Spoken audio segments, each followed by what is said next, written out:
biya su domin ki samu kanki.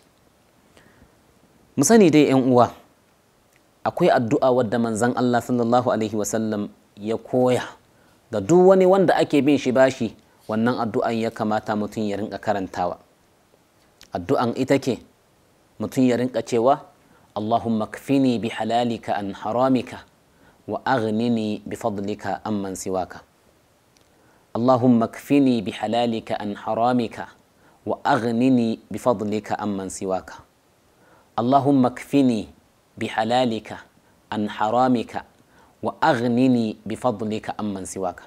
Ka karanta wannan addu'a ka gani, in Allah ya yarda ba ta lokaci ba, nan da 'yan kwanaki, nan da ɗan lokaci kaɗan za ka ga Allah ya kama ka mafita, Allah ya kama ka sauƙi, ka biya wannan bashin.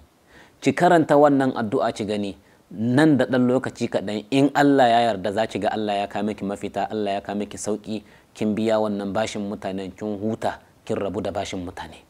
Allahumma kfini bi halalika an haramika wa aghnini bi fadlika amman siwaka.